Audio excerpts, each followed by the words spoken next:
integrating multimodal data with large language model and retrieval-augmented generation for clinical decision support systems. So this is the contents of my presentation. What is a clinical decision support system? It is actually a very interactive tool which is designed to assist healthcare clinicians by integrating patient-specific data, which can include a lot of information like tabular data or time series data or images or notes. And then its intent is to propose insights of the enhanced decision-making systems. So the purpose of this system is to improve the diagnostic accuracies, and it also prevents some adverse or emergency situations, and it also streamlines the workflows without replacing the clinicians. Obviously, this is just like a support system, as I said. And in the recent trend of AI and machine learning, they have made use of EHR, which is like an electronic health record, to make these systems more better. So the motivation of making this system is because the clinicians have a lot of data to look at when they are taking any decision for a patient. We are just trying to automate that process of integrating the data into one single tool for quick analysis whenever there is like an emergency situation happening, and it will enhance those decision-making actions with the support of AI these days. And in our system, we are making use of multi-modal data, and we are also integrating LLMs with RAG methodology for integrating and generating a context-aware response. Also, while we are complying with the data privacy rules to run this system locally, because we are dealing with sensitive medical data. So the recent trends in these clinical decisions, as we all know, we are making use of AI and machine learning integrations. Like for predictive analysis, we are making use of these models to predict some tasks, and we are making use of LLM because we are trying to make use of natural language processing, which will help us interpret the clinical notes and which will also aid the diagnosis. And we are also making use of evidence-based recommendations using RAG. And our architecture is a hybrid CDSS, which is using a combination of both those integrations. So the traditional CDSS systems before these days was to rely on structured rule-based algorithms on these EHR data, but they used to use only the EHR data, which is like a single modality system, and it would only limit their ability to fully understand the patient conditions. That is why limitations arose from that single modality systems, and the single EHR data actually cannot capture the complete picture of a patient's health, because there are so many other things to consider while making a clinical decision. As you can see, this table consists of all the tasks performed with the performances only for the single modality data, and the accuracy is much lesser than what we are getting these days with multimodality data. And these are the literatures in recent times, which includes some studies which leverages the multimodal data like we are doing. And the advantages is it is extracting more information from various data types to create a more comprehensive patient profile. And also it gives a lot of, context when we are giving some predictions along with it. And the accuracies are much better than the single modality systems. So, and there is another problem that we are addressing in our system. It is called hallucination in AI. So hallucination refers to a language model which generates some incorrect or fabricated information that is not actually exist in the real world. So when the first ChatGPT version was released, when we used to ask for a specific link or something like that, the ChatGPT used to give us a link which is not existing in the real life. That problem is called hallucination. And these days we are trying to overcome that problem through RAG methodology. And RAG is actually retrieval-augmented generation, but it is connected to an external data source. In our case, it is a graph database, but it can be connected to Wikipedia or some other PubMed or something like that, and it will give us evidence-based answers. So if we come to the methodology of a simple RAG system, it basically allows us to retrieve and then give the retrieved information to the LLM, and then the LLM will generate a response, but with factual information. So you can see that the retriever is connected to a context, which can be either a graph database or a Wikipedia, as we said so. So the methodology of RAG can be included into our systems using the LangChain framework. These days, the LangChain framework allows the developers to build various pipelines, connect them into a one integrated hybrid system, and then get some predictions from the machine learning models, or as we said, through RAG, we can connect it to a Wikipedia or PubMed, and then also get those together and then make a better response. The dataset that we are using is Mimic4 and Mimic CXR dataset, and which consists of the EHR data, the nodes, and the radiology data like X-rays from 380,000 ICU admissions. But since it's such a huge dataset, we are only using a subset which is called HIME. And this subset was made on the basis of all the patients who have at least one X-ray taken. And then it integrates the 4 types of data, which is tabular data, time series data, text data, and image data. All of this data was pre-processed, then the embeddings were taken out of this data separately.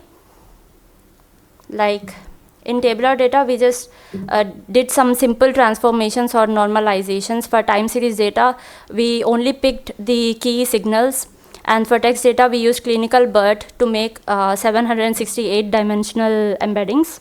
And then for image data, we use a dense net, and this is actually done by the HAME subset. We are just using the embeddings that they produced. So after they make all the embeddings from different sources of data, we then concatenate them into a unified vector, which is 4,845 dimension vector. So this data is the embeddings data, which was, I think, around 6 GB. So it got reduced to a lot. So it was very easy to do some downstream machine learning tasks on it. And this data, we cannot feed it directly to the LLM, as they are only trained to take like simple single dimensional vectors and understand. And this data is only for the machine learning prediction tasks. The technologies I used for the graph database, I used Neo4j, and for the LLM setup, since we have to do it locally to comply with the data privacy, we used Llama 3 latest version through the OLlama setup. And for the framework, we use LangChain and the Visual Studio Code for the development environment, and the UI we made a basic chainlet chatbot. And before we dive into the system architecture, we have to know what a prompt template is, because it plays a very important role in the LangChain framework. So a prompt template is just a structured framework, which is basically like a instruction to the LLM on when it is generating a response on its own. It looks at this prompt template, which we give as an example to the system, and exactly knows how to create a response. So we use this for consistency, efficiency, and also improved accuracies in the responses. If we change the prompts, the response generated is also changed. This is like a example prompt template that I used for one of my pipelines in my project. As you can see, we are saying that we are explaining the role, what it is playing, and then we are also giving some instructions on which it should approach the answer, and also we are giving the context, retrieved information, which we are retrieving from the graph database, and also the query along with it, just so that it knows what the query was, and then it produces an answer. So this is my proposed system framework. As you can see, when the query is entered here, this whole thing is actually made through the LangChain framework, so it knows how to do the query routing. I've done it in such a way that the queries are divided into 3 pipelines. One of them can be like if we ask about age or gender of a patient, it can go to the demographics pipeline because it is the basic information of a patient. And if it asks for specific medications or some lab results or stuff like that, since it is written in the notes, that goes into this clinical notes pipeline. And then if you're asking about some prediction model results like the 48-hour mortality prediction or the length of stay, hospital readmission, we will dive into these in the next slide. But if we ask about some of the prediction model results, then it will go to the predictive models pipeline. And specifically, the demographics pipeline and the clinical notes pipeline is connected to the graph database because in SimpleRag, actually, they make use of vector stores, but it was computationally more hard to work with because I have a lot of data for, related to the clinical notes and demographics pipeline. So it was taking a lot of time to change them into vectors. So instead of using a vector store, I have made use of a graph database, which basically makes like if there is a patient, the patient ID itself becomes a node, and if it has some demographics data related to the patient, right, it will create a relationship like called let's say has age, then it will create a relationship and then create another node with the information in it, like the age is 69 or something like that, okay. And same for the clinical notes. If the patient has some notes, it will create a relationship, has notes, and then in the other node, it will save the notes information, the text basically. So because of graph database, our system was able to answer like to specific questions like the medications or something like that.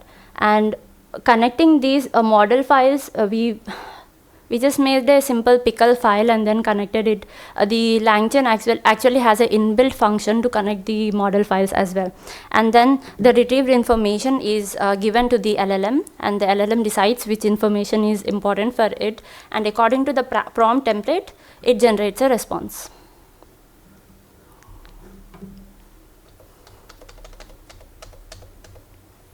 Okay. Now if you talk about the prediction pipeline, we talked about 4 basic tasks. Like the 48-hour mortality prediction is identifying whether the patient will survive in the next 48 hours or not. These tasks are mostly specified for the EHR data. So we have made use of a XGBoost classifier to train on the embeddings data that we talked about in the previous slide, and then we just put like a target variable for it and then classify whether if it's near to 0, which means that the chances of that patient dying is very low, and if it's near to 1, it means that the chances are very high. Same for the length of stay estimation. This was also like a binary classification model, and it predicts the expected duration of a patient's hospital stay. So which will help for the clinicians to aid for the resource allocation and the bed allocations. We used a regression model here, and for the 30-day readmission prediction, this is the likelihood of a patient being readmitted within 30 days of discharge or not based on their clinical history. And for the disease diagnosis, we used 8 labels of disease diagnosis from the 18 labels present. We used like a multi-label XGBoost classifier, and each disease was treated as a binary label. And the results can be seen here as the 48-hour mortality and the readmission estimation. We can see that the results are quite higher than the ones in the literature review, which only used single modality data. These are the results for the length of stay and the disease diagnosis task. These are the 8 labels of diseases that we have considered out of 18 labels, because these were the higher occurring diseases. These are some ROC curves for the results generated. These are for each for disease label. And if we can see some snapshots for our system, like when we ask about basic patient details, it gives like this. The HAME ID is the unique identifier, like a patient ID. This is like if you ask about the admission location, or about the admission details.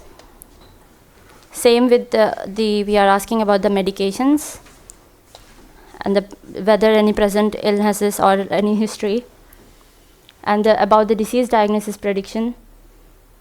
It gives us all the diseases which are above the threshold of 0.7 probability. So the challenges addressed for our system was like the first of all, the AI hallucination problem that we are addressing with RAG methodology. For now, we are only using 8 labels of data. We can also increase that in the future. And also the most annoying issue was making the system local, because we cannot make use of any web APIs because the system, because the data itself is very sensitive, and we are not allowed to do that. And for the future work, we can, for the validation of our response generated through our system, we cannot actually see the validation at this moment because we don't have any clinicians in our loop.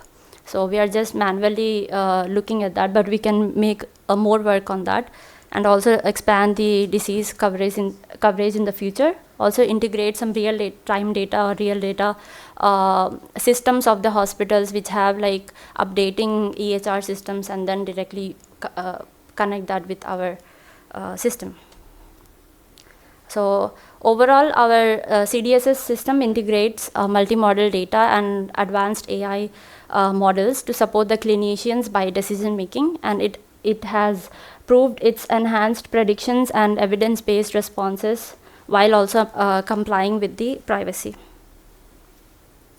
Thank you.